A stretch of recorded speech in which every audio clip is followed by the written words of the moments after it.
welcome to Talk This. It's dangerous to podcast alone. I'm your loopy host, Madelyn.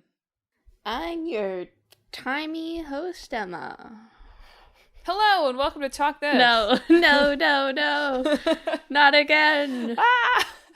The next approximately hour are just us going, hello, and welcome to Talk This, and trying different host intros every time. Yeah. Thanks for tuning into this week's show. It's my side quest, and because I am 100% sure we have done every variation on a Halloween-themed side quest that we could do. Although everybody in New York decided that Halloween was last weekend anyway.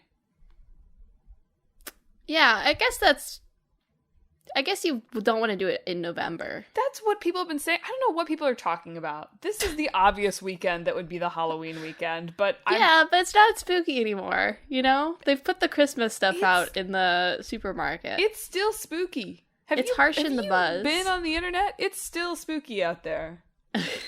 Yeah. Anyway, yes, so I was like, can't do horror games, can't do, like, nothing about fear. So instead, took some inspiration from our fallback hour that took place today. Oh, God. Yeah, Was that today? Yeah, that happened. Wow. We had our own little time loop where we played through 2 a.m. twice. Yeah. Today. To talk about time loop games. I'm excited. We've talked about a lot of time loop games as, new games primarily on the podcast. Mm-hmm. Did we do the Forgotten City? I think so. I thought so too. I was like, I'm pretty sure we did this one. I couldn't remember if it was just something that came up for something else. I think we did. We talked about 12 Minutes. We talked about the Forgotten City. I feel certain that we've done Outer Wilds, although maybe we haven't. We've certainly talked about Outer Wilds. Yes. I was, going through my games list, and I was like, I feel like the reason you think there's a trend, not that there isn't a trend, but the reason you've been just clued into listeners. it. But the reason you've been clued into it is because I have played every time loop game that has come out. Several times. Yes, listeners, you may remember, I'm sure that on multiple episodes I've said, oh, time loop games, those are kind of a trend. And Emma's been like, no, they're not. So you have to prove it, Okay. You have to be able to provide examples. There's no benefit of the doubt that's given to me. No. And no opportunity to pause the tape, go back, and re-record it a second time. No. So I just want to say that at least in 2021, there were 6 different think pieces that I read about time loop games because 1 billion time loop games came out within 6 months of each other. Mm-hmm. So it's a trend. I was right. And that's it. That's our show. That's really all I wanted to do. You grabbed, of course, our handy Wikipedia page of video games about time loops. Yeah, what a crazy page to have. And not every game has a Wikipedia page, so there's probably a bit more than this, but only 46 pages. Yeah, but it's definitely missing things. And some of them are wrong, because Lightning Returns is not about a time loop, actually. Sure. So... but in the general scheme of games, it's still a small thing, but there's enough to have a Wikipedia page about it, so. Sure. It's a growing niche. Yeah. And so I would like to kick things off with a genre name proposal. It feels like the right time for it. Yeah. Right? I think it should be, now one of these is not a game, right? But yes, it is. You're contractually... I mean, it will be a game. It sounds like it's going to be a game. I thought it already was a game. Did it come out? Yeah, I think the VR Groundhog's Day thing came out. Okay, never mind. Or at least I've seen people play it. Okay, one of them is a piece of media that you will almost certainly not know from its game iteration. How about that? But because you literally cannot write about a time loop without referencing the seminal Bill Murray classic... Groundhog Day, I do feel like it kind of has to be part of the genre title. So that's why I'd like to propose... I think the first one is better, but 2 Castlevania-style options here. A Groundhogora. Yeah. Like Majora's Mask. Or a Majo Hog. Also pretty good. Bad news for you, the Groundhog Day game came out in 2019. What? Yes. Man, okay, well, great. So it was actually the trendsetter, shows what I know. I think that you can't make a genre name for this because they don't actually... most time loop games somehow do not actually share very much in common mechanically. It's true. There's some where it's sort of more the story. There's some where it's like they're doing. But even I went through the games that I've played that have time loops in them, and there's some where the time loop is mechanically relevant, and there's some where it's not, which is generally broken down into whether one playthrough is one loop or whether you do multiple loops in a single playthrough, but not exclusively. But even those ones that it's mechanically relevant, it's not mechanically relevant in the same way for any of those. Can you break down what you mean by the one loop, one playthrough, or multiple loops, multiple playthroughs? Like, what is Returnal? Returnal's multiple loops, one playthrough. Okay, cool. What is an you example? You make progression each time you do a loop, versus something like Alan Wake 2 or Oxenfree. Sure. I get it. Where it's like we reveal at the end that it was the equivalent of it was a dream all along. Kind of. Yes, and these might have, if you do a second playthrough, perhaps some differences. But that's about it. And they're usually story differences, not like things are mechanically different in any particular way. Sure. That makes sense. I have a theory about like sort of the subgenre of how the time loop is being used as well. Right? I do feel like you can kind of generally, and there's some overlap in this, of course, but it's like, is the mechanical purpose of the time loop for you to gather information? Right? Yeah. Or is the mechanical purpose of the time loop to master something sort of like physically, basically? And obviously there's overlap between those, but I think that you can kind of break them down primarily into category 1 or category 2. Yeah. I mean, it's kind of both most of the time. Like, of course, you're also... I just feel like there's, like, sort of investigation time. I mean, they're all both, of course. Well, to use, like, Deathloop, which comes up a lot for this example, like, you're gathering information so that you can physically do something successfully. Sure. Or Outer Wilds. I don't know why I almost said Worlds. That doesn't happen to me very often. Or Outer Wilds, again, you gather a lot of information, but ultimately it's so you can do something physically at the end. And that's fair and that's true, but I think, I don't know, I'm just sort of like, what is the primary way in which you engage with the loop? Right? Are you spending most of your time on information gathering? Like Outer Wilds, I would say, is, despite the fact that it involves, I really need to go back to Outer Wilds. Click My Boyfriend will be thrilled to hear me say this. I really need to go back and play it again. I feel like I finally could do it. I think I would break it down more into, like, are you solving a puzzle? Or, I guess, like, are you solving a mystery? And again, I know those are similar. Unpack that for us a little bit. Okay, so to use, like, I think it's just about the way that you interact with the game. Yeah. Right? Like, is there some, like, Deathloop, in a way, like, Outer Wilds, 12 minutes. Like, yeah, there's a mystery, but the way that you interact with it is more about, like, gameplay, puzzle solving. I think Outer Wilds might be more borderline than those other two, but yes. Versus games where you have sort of different things going on, and then it's more of, like, a mystery situation.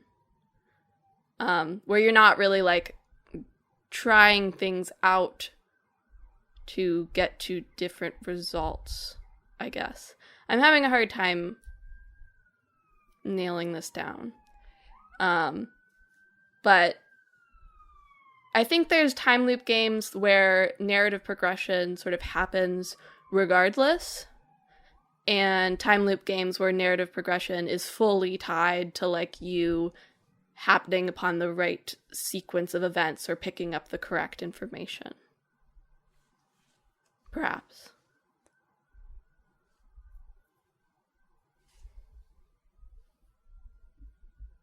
Yeah, that makes sense to me. That's certainly another way to break it down is how much does the time loop care what you do? Yes. So there's a lot of nuance, basically, to how you can apply, like, what's functionally a narrative device, or in some cases sort of a, or a mechanical device, and use it for different, like, slightly different tweaked purposes. It is astonishing to me that there are, so far the time loop genre is, like, pretty critically strong. Like, with the notable exception of 12 minutes. It's like, oh, like, so far it seems like even sort of like the indies that have broken out are like, oh yeah, like, that's pretty well reviewed. I feel like the at release Deathloop reviewed really, really, really well, but since then I feel like has settled into more of like a this was pretty good category for Deathloop. To be honest, for like that kind of vibe of AAA game, that's pretty good these days. Fair enough. Like, reviewed well on launch, and now people are like, that was pretty good. That's all right. That could be worse. Yeah, fair. But there's many of the think pieces about time loop games. So to throw it back, right? So, like, time loops are they're not, like, you're not gonna find time loops so often in, like, Greek mythology, right? Time loops, I think, are unlike many of our storytelling tropes, seem to appear in media and storytelling a little bit more recently, at least from what I've read about it. Mm-hmm. So, like, that's sort of interesting, right? You don't think of there being, like, very many new ideas, but, like, on the Wikipedia page talking about the history of time loop in anything, like, apparently one of the first examples appeared in 1915 in, like, a Russian novel. There was a lot of talk about, like, a short story, I think in the 40s, about a guy who doubled and redoubled by Malcolm Jameson. That often gets cited as, like, one of the first, like, really notable time loop stories. Basically, he has a perfect day, and he gets to repeat it over and over and over again. Like, he, like, wins a bunch of money, he gets promoted, he, like, somehow manages to, like, stop a bank robbery, and also he proposes. But then, like, spoiler alert, he lives the day over and over and over again, and it's no longer a perfect day. Yeah. But obviously, of course, like, the big, as I said, seminal time loop work is Groundhog Day. Yep. And then, but in games, the big seminal time loop work is Majora's Mask. I mean, really, the seminal time loop work is every game you ever played in an arcade. But, like, the game that deliberately wants to be a time loop is Majora's Mask. Which you would think would have sparked a lot more of that at the time, but really, like, took a few decades for folks to come back to that, for the kids that grew up playing Majora's Mask, I guess, to say, yes, I want to make that. Yes, I think that was probably a big part of it. Majora's Mask, by the way, as with all great creative achievements, really just born out of a set of limitations. Right, so Majora's Mask, if you're not, The Legend of Zelda, Majora's Mask, if you're not familiar with it, is basically Link is stuck in a 3-day time loop and needs to get out, save the world. Specifically before the moon, like, crashes into Earth. 24 hours remain. Where are we now? 48 hours remain. Yeah, specifically, so I think the beginning of Majora's Mask is like, the moon's gonna crash into the Earth. And then Link's like, I have my time flute thing. Yeah, he's got, like, a fairy blessing.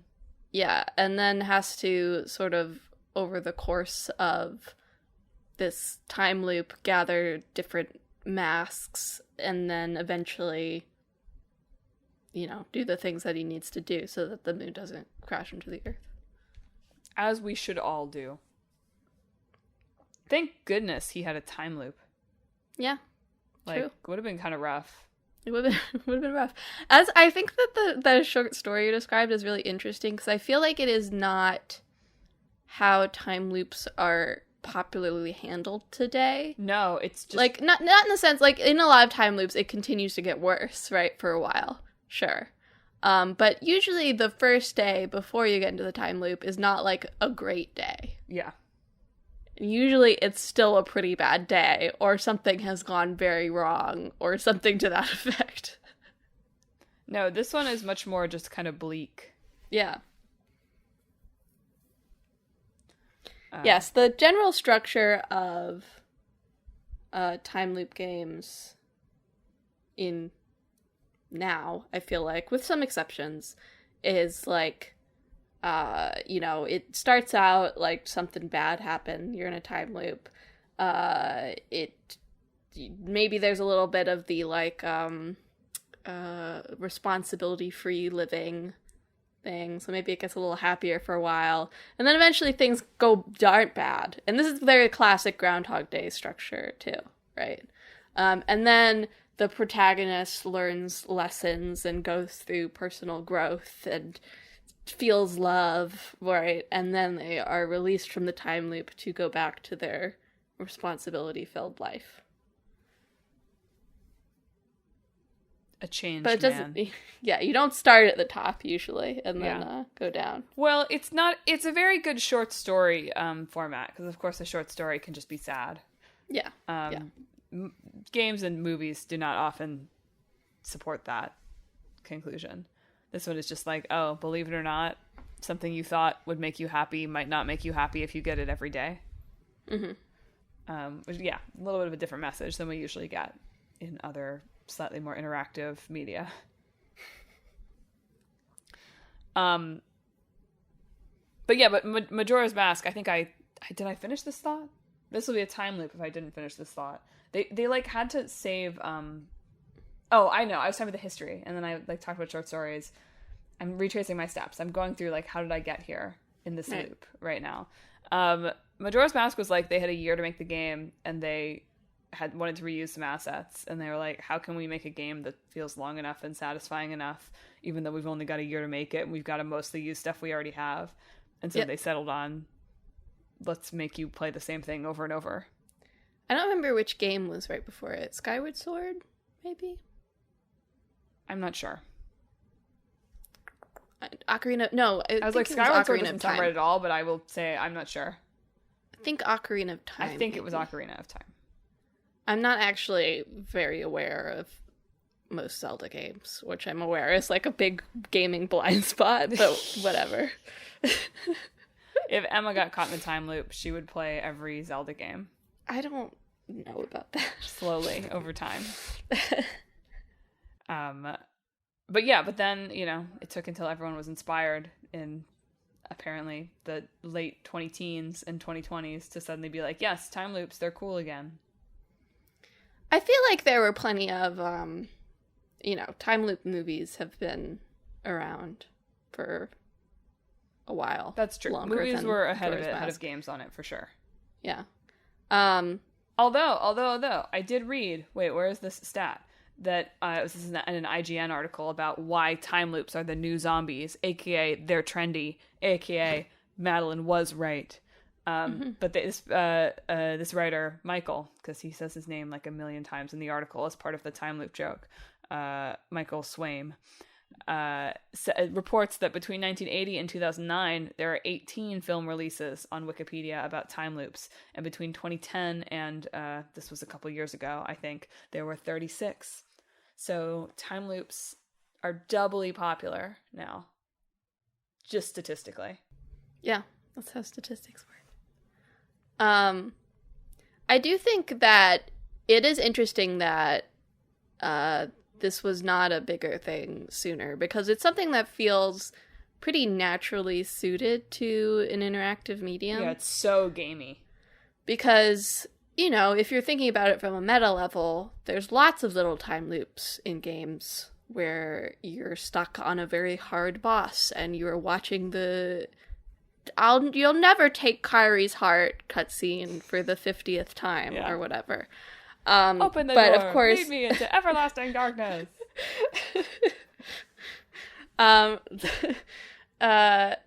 And so there are, for the player, on the player level, there are all of these little time loops, right? Yeah. But of course, the characters are not actually aware of that. And so there's a lot of game genres that and trends that have perhaps come out of this thought of, like, what if the character was in some way aware that these little time loops were happening, right? Either by, like, we talked about this, like, Souls-likes, roguelikes are sort of reactions to this idea, right? Yep. And of course, so are time loops. They allow you and the character to have the same amount of information, right? And the same experiences, right? The player does not experience things that the character does not experience. Please call them by their rightful name, Majohogs. I will not. I think I'm onto something here.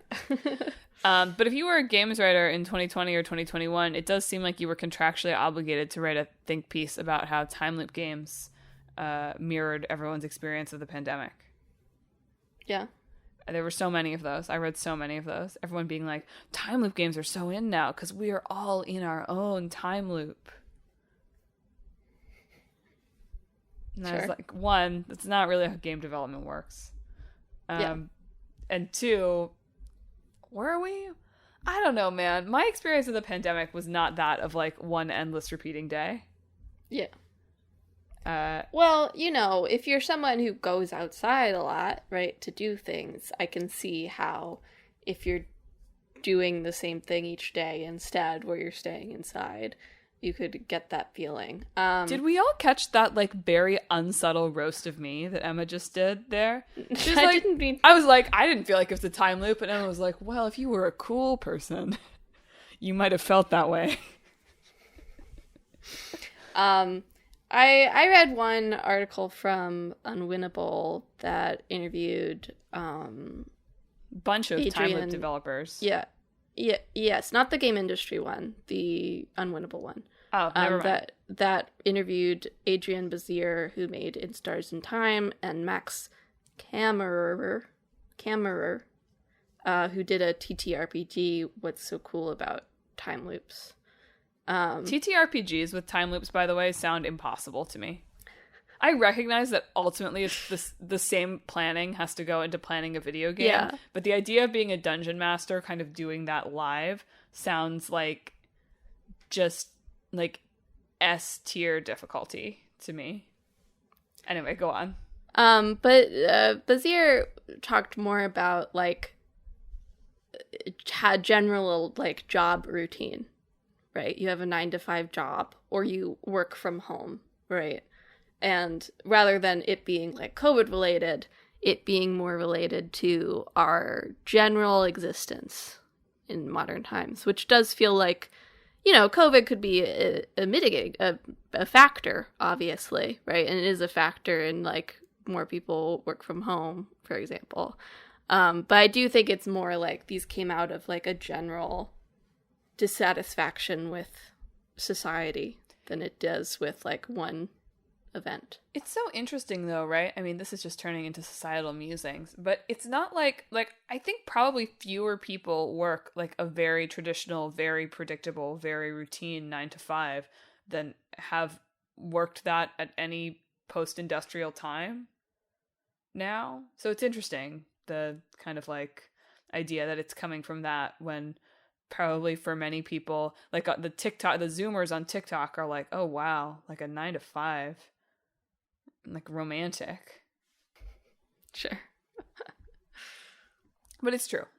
We have a lot of, I mean, routine is like an, you know, important part of organizing our brains. Scratches that good itch. Ian Bogost probably has something to say about this. Probably.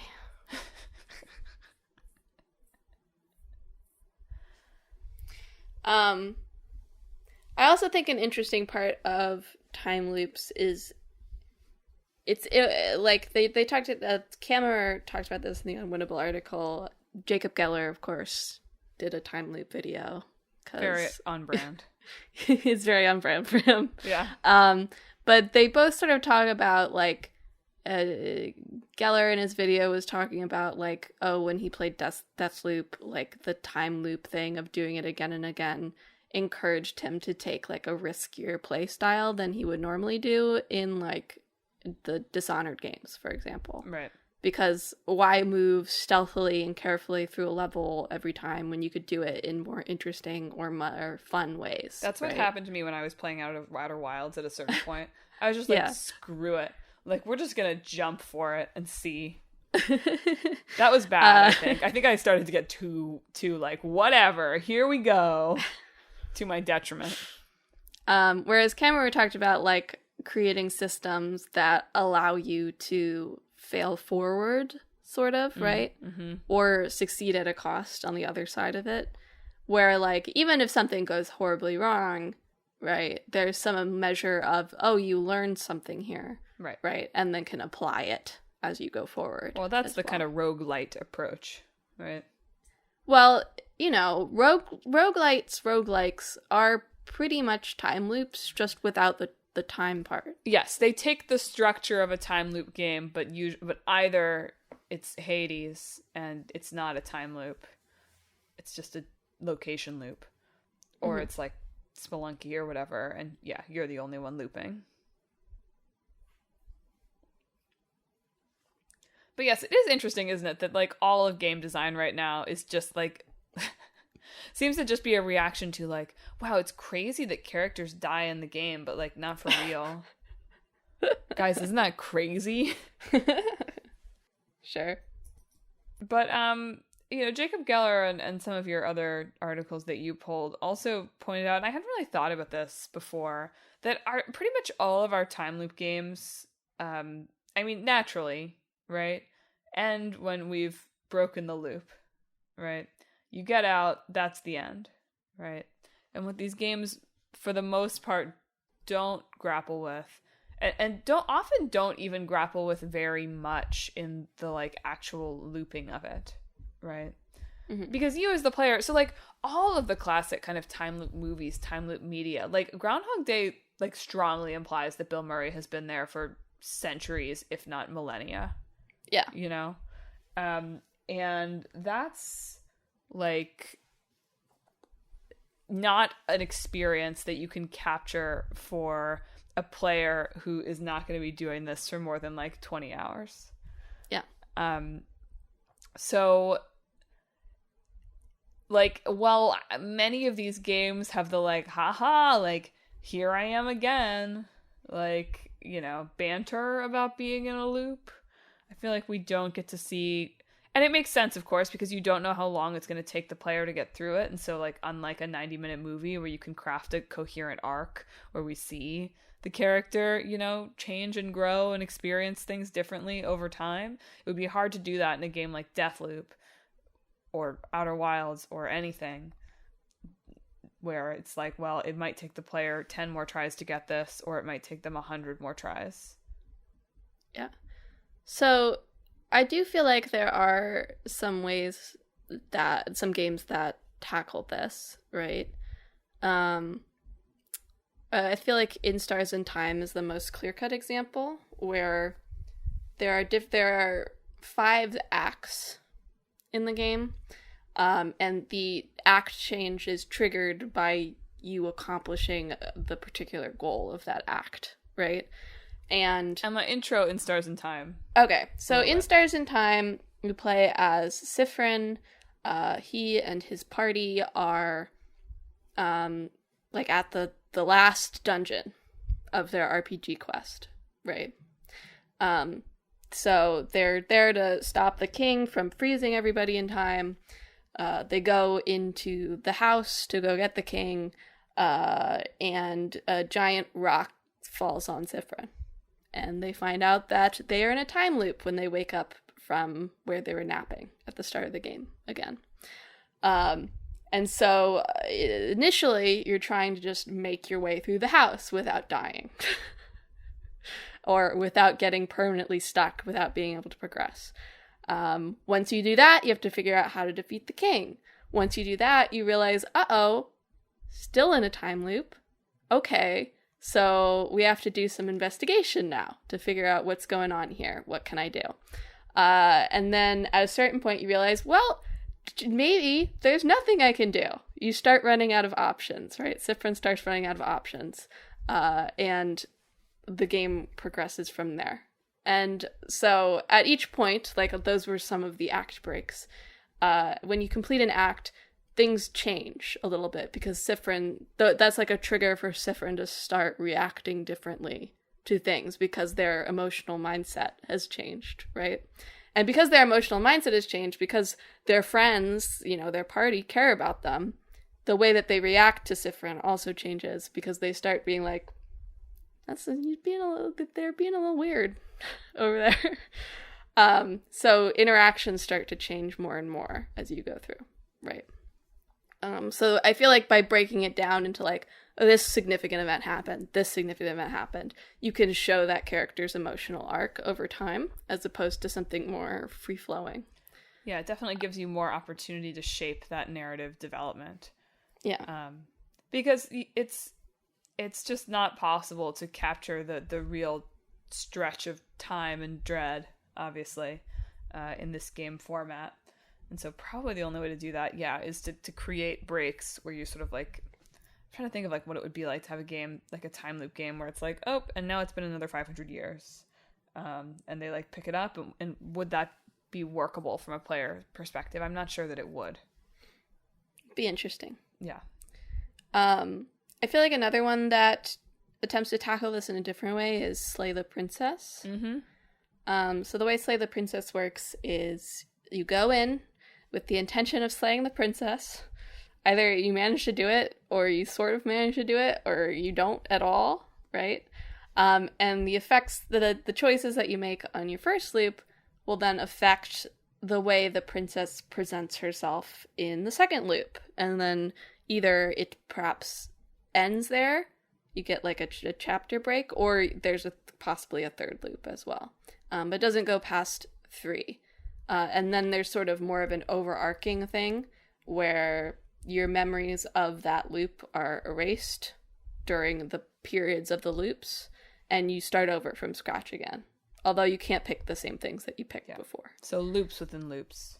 Yes, but from loop to loop, right, within one go-around, you gain voices in your head also that are a reaction to whatever happened to you, whatever actions that you took within that loop. So if you go downstairs like totally like I'm gonna save the princess, right, in the next loop you might have the voice of the smitten in your head, or if you go down and like stab her in the back when she isn't looking, you might have the voice of the opportunist in your head for the next one. So there is a building of the character being influenced by what they did in the previous things, but it keeps it controlled and contained enough, right, that never goes past 3 loops for one thing, that it can do that without getting overwhelmed by the amount of choices that you could possibly make. Well, and I think that that's exactly what is missing from most of these things, right? Is the acknowledgement of the loop is acknowledging it as what it feels like for the player, right? Mm-hmm. When you, the player, are time looping, you're like, oh man, like I messed that up, I'm back, right? And maybe that's what the character feels, at loop 20 or whatever. But the dark comedy of many of these, like Bill Murray kills himself in like a dozen different ways, just like on camera in Groundhog Day. That was really crazy, by the way. I saw there's a musical version of it, and I saw a high school production of Groundhog Day the musical, and like that was a little weird. Because that's like a big it's like a big climactic, very tech heavy number where like he keeps killing himself and then he pops up on stage again, and it was dope, but also it was like, this is a lot for a 17-year-old to be doing. Yeah. They did a great job. It was amazing. I was very impressed, but also I was like, okay, sure. Like he really does kill himself a lot in this, doesn't he? So what we don't often get to see, because the games end when you break the cycle, because like that's the natural narrative place to end, is that, believe it or not, like probably, I mean, I can't speak from personal experience, but probably being in a time loop like this might screw you up a little bit. Just not even like the sheer repetitiveness of it might screw you up a little bit. But then when you think about all of the things that these particular characters in these particular games are being asked to do or are doing of their own volition over and over and over again. I don't remember which... Was this Jacob Geller? It might have been the one that was about the, about 12 minutes in particular. But I watched a lot of videos about 12 minutes that were kind of like this. This idea of that game, I mean, probably because it's not as well designed as you would hope that it would be, right? Yeah. But, I mean, this would make sense, right? If you're stuck in a time loop and you realize there are no consequences, eventually you just want to keep, trying literally everything that you can try to see if it gets you out of the loop. I mean, maybe. I don't know. I do think, putting it myself in that very real situation that I'm likely to encounter in my life, I would feel a lot of fear about trying, drugging my wife or whatever that he does. Yeah. That's not even the worst of it. If I did the stabbing my wife, I'd feel a lot of fear that oops, this was only a 5-run time loop and you did that on run 6, so now she's dead. Yeah. You're not required to kill your wife. I know that you're not required to kill your wife. But you sure can if you want to. It's a choice that you can opt into. You do have to drug your wife. Drugging your wife, non-optional. Non-negotiable. I think you have to do it several times, actually. A canon event. But games generally don't at all, barely grapple with the reality of, I've done this 20 times in the game, and what is that doing to me psychologically? But certainly don't ever grapple with, almost ever grapple with okay, I've lived 1,000 years and I've killed myself and everyone around me in every possible way, and now I'm out of the loop. What do I do? Yeah. Well, I don't, there was one example in the Jacob Geller video, but there's just not a lot of stories in general about, after the time loop.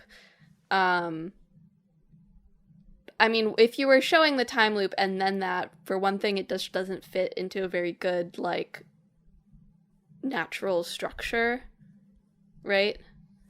And if you're just doing after... you're just making a general sort of narrative game, right? I'd still like to see that. I think time loop games are popular. I'm not saying it's not. Yeah. I'm not saying it's not valuable, but I do think a lot of people designing time loop games are thinking about it partially, at least from a mechanical standpoint, right? No, they're puzzle boxes for sure. Yeah. The Game Industry Biz article interviewed a lot of different directors who all sort of talked about, because part of, the time loop thing is, the boredom and frustration and monotony of it, but, where's the balance of allowing your players to feel that while not feeling like you're wasting their time or feeling like they are super frickin' hurried to get everything done, right? So there's a lot of discussion about, how long can your loops be? How long should they be for what they want to accomplish? Apparently Outer Wilds originally had, 18-minute loops and ended up pushing that to, 22, 23 minutes or something like that, just to give the players a little bit more time. But if it's too long, right, thinking about Returnal not having... people really had a reaction to Returnal. Returnal not having save states when it launched. It's hard to do, and you worry also that, for more puzzly ones, too, you worry that, if they miss something here, then they just have to, wait for 10 minutes, right? There's one quote from the 12 Minutes developer that was talking about, it gets boring if, you have, he said, a 1-hour loop, but you have 5 or 6 events, and you miss event 5, right? And it's oh, well, then I guess I've effed this up. And that's actually, I think, a common critique of 12 minutes, even when you have a 12-minute loop. If you have to do 4 or 5 things and you miss 4, sucks. Feels bad. Isn't that so interesting, though? Because that same thing, that's what a roguelike is, right? Like, that's spelunky. Sort of. I mean, it's different. But the procedural generation, of course, adds an element of something. Yeah. But, or like a Super Meat Boy or something. Like a Celeste. Right? That's exactly what a platformer is. And it's interesting that, like, we love our super hard, super difficult, precise input platformers. But if it's a story that we have to hit the right beats, we feel like, I don't know. I think, using 12 minutes just as an example... sometimes you don't realize you've forgotten to do step 5 until step 6 is happening. Yeah. It's like, oh, I forgot to give my wife the photo, right? Yeah. And at that point, in 12 minutes especially, there are ways you can fast forward time or reset by leaving your apartment or sleeping. But by the time you get to step 6, you can't, right? You're in a situation where you cannot just leave the apartment and start over, unfortunately. So you might get to that and you're like near the end of the game and you're like, why isn't the thing that I thought would happening? And it's because you forgot one step, right? You didn't give the wife your photo. You didn't call Bumblebee, right? And that feels frustrating because there's no, in Celeste, for example. Yeah, I know. Right? You're just dead. Instant. You're dead, and then you're instantly reset. Do you feel like a Souls boss is a better analogy? Maybe, but again, if you have some variety to try, right? Like, oh, you can't beat this Souls boss, so you try a different weapon, or you try a different build, or you try a different strategy. I think with a lot of time loop games, eventually there is just one solution. That's right. And you have to execute that solution. And so if you miss something, it feels very frustrating, as opposed to just like, well, I can try something different. It's like, oh, I have to do steps 1 through 4 again. Look, I agree. This is the kind of stuff that I don't like, so I'm with you. It's just it's interesting to me to think about, like, where are times or ways that we tolerate repetition that can have, like, sort of frustrating late stage failure, and what are things where we hear that and we're like, no. Yeah. But yes, count me interested in more games that grapple with what it means to throw your toaster in the bathtub in a time loop game. Bill Murray does that in Groundhog Day. I know he does, okay? I've seen the movie. Just saying. Family movie. One of the other points where a time loop game might be getting into trending that was said in the game industry biz was from Alex Beecham, that I think worked on Outer Wilds. Yeah, like the game director, I think. Yeah.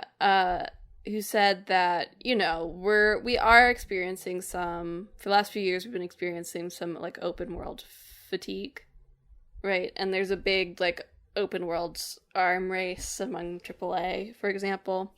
And so he mentioned this as a way to focus on more, like, narrow but deep, he said, world design. Where, like, there's still a lot of things, right? But it's contained within sort of a single space and a single period. And how do you play with that versus just having, like, a huge map that you fill with things to do? Yeah, it's, like, I was tempted to jump in and be like, well, it's a real reaction to kind of the bloat of development time and development money and whatever. But I don't actually think that designing a dense, small world is easier. It moves it. Sure. It moves the amount of work, yeah. I think, versus necessarily shrinking it. I find a Minute really kind of fascinating as an example of what it takes to do this. So Minute is a time loop game where you have 1 minute to complete the game, which is a really great, like, elevator pitch. I understand how they got that game made. But it's, you hear that and you go, oh, well, there can't be any, like, either that game sounds impossible, right? Or there can't be like, it's got to be so small. Like, it's got to be, like, WarioWare kind of energy. And it's not. And, like, read a bunch of stuff with those developers about, like, how carefully they had to think about, how easy is it to do things, and what does it mean for a maze that would be super easy if you had all the time in the world to appear somewhere when you only have a minute. And in that like incredibly contained time period, how do you craft an experience that's satisfying for the player and where they always feel like they are discovering something new, which I feel like is a really big and important part of designing your time loop game, listener, is how do you set the player up for earned but consistent success? In the same way as failing step 5 when there's 6 steps feels really bad, I know that like what I started to struggle with Outer Wilds a little bit was that I would do so many loops, and I just need to go back and play it again because I think I was just being stupid. But I had so many loops where I didn't feel like I had learned anything. Like I felt like I was so dense with information at the beginning, and then something about later in the game, it was like I'm kind of stuck. I'm a little bottlenecked. I can't, I keep trying things and it's not working. And that's, I think, a me critique. Almost certainly. This is years ago now. But it does seem like a real design challenge. Yeah, I barely played Outer Wilds because I got so frustrated with the ship. That's part of the point. Which I know, but it was just like, I can't, I swear I got several loops where it's like, I can't go anywhere. But maybe now that I'm older and wiser and more patient, perhaps I would enjoy it. Or perhaps not. Talk this Outer Wilds book club. Here it it's comes. It's in first person, which is always going to make it difficult for me, unfortunately. So, third person mod, Outer Wilds. I wonder if that exists, actually. Probably. It's the character from Outer Worlds. Yeah, exactly. But the game developers also talked a lot about gap, this idea of, I feel like, what do you think is the longest time loop game that we could sustain? Do you think they will continue to grow? And do you think, much as open world games have continued to grow in size, our like 20 minutes or less time loop games will continue to grow in size because that's the only thing the industry knows how to do?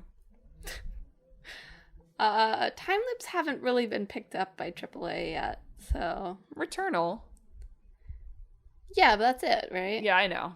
Well, they haven't been picked up by AAA because it takes 6 years to make a game. Yeah, I know. And, Returnal's loop length is more because it's player controlled a little bit, right? Because it is also like a roguelike. Right. And so its loop is based, it's a roguelike that accepts the time portion of it, as opposed to most of them that are just chronology forward. Yeah. Right. It is an interesting moment to remember how little most games care about real passage of time. They do have save states in there now. But like a loop in Returnal is not that much longer than a loop in Hades. It's just that you can save in the middle of a Hades one. And also it starts shorter. Right. So by the time you get to really long loops in Hades, you're trapped. Yeah, you've been sucked into your own time loop. Yeah.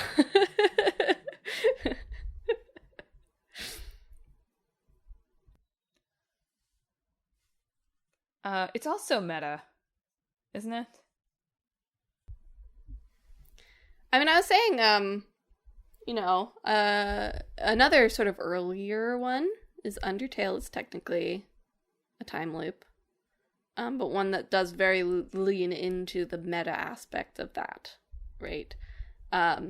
It's sort of, it works functionally like a time loop, but it's essentially just aware that you're doing multiple playthroughs, right? And can remember your actions in previous runs. Oh yeah, well, games that like are aware of you as the player, of course, are the big genre here. Yeah. I did find, okay, here's another thing I thought was interesting. There's a Vulture piece from 2021 that was about time loop games and how popular they are. And I did think it was interesting that they talked about how, like, time loop movies, right? Time loop movies you break out of by being, like, you realize you're a good person. You know what I mean? Like, the character develops a certain amount. And, well, yes, that character development leads Bill Murray to lead the perfect day to get himself out of his Groundhog Day loop, right? Yeah. It's really more about, like, his personal journey. Like, that's the thing that drives the movie moment, and not the fact that he hit all of his flags. Yeah. Whereas games really don't do very well with that, right? The like game time loop really is like ultimately at the end, regardless of the themes of the game, more or less, it comes down to, did you mechanically do the right thing? And that's the important thing, and not what happened to your character. Yeah. I do think it's interesting that there are some games that are more about, like, I'm thinking of Sexy Brutale, for example. Introduce the people to Sexy Brutale, because I wasn't super familiar with it until this episode. So this is a game where you're essentially trying to save all the hotel guests from being murdered by, I think, the hotel staff, essentially. So you have a certain amount of time. Things always happen the same way if you don't interact with them, right? Like, each of the characters has their schedule. They have their time that they get killed. You generally cannot, you can't just go through a loop and save everybody, right? Each time you save a new guest, you get a mask from them, which is likely a Majora's Mask sort of reference there. That gives you sort of new access to parts of the hotel, because you're sort of moving through, like, the backside of the hotel a little bit. But essentially what you're doing is preventing other characters from being killed through your time loop, right? It's less, this might change towards the end, I'm not super familiar with the story of Sexy Brutale, but it's less about what your character is doing and more about your character is functionally trying to solve a actual, like, concrete problem. Right, as opposed to more of a personal problem. Yeah, it's more about the knowledge than the actions. Yeah. Which I do think is less of a... there's some of this. I feel like... I haven't seen Edge of Tomorrow, but I feel like it's a little bit like that, too. Of, like, trying to functionally solve everyone is like, problem. Edge of Tomorrow is the greatest video game movie ever made. It's not... Yeah, it is sort of like a video game. It's more video gamey. Yeah. But yeah, there's definitely more time loop games where there is a concrete problem, I think, in video games than there is in film. Well, it's just easier to tell that story. Yeah. I'd be interested to see a game take on something where it's solved through more, like, internal work, but it's hard to imagine how you would do that more successfully than a film. You just lose too much control. I mean, I think that there are plenty of games like that. I know, but... We've talked about some of them. It's just that if you want to make a puzzle game, that's usually not about, like, your own self-actualization. Is Fire Emblem a time loop game now? I mean, that's a good question. I do think it would be interesting to actually sort of reckon with the idea of the loop mechanic in Fire Emblem they have now. That's essentially just like, they address it in Three Houses, right? It comes into the plot occasionally. But Byleth's point as a character is that they're kind of emotionless, so it's hard to express that. So it'd be interesting if they decided to take this sort of mechanic and be like, okay, what's the reality of, like, you're rewinding because you're seeing your army die in horrible ways over and over and over again, right? But yeah, I don't know. It doesn't really feel like a time loops sort of feel like they have to be involuntary.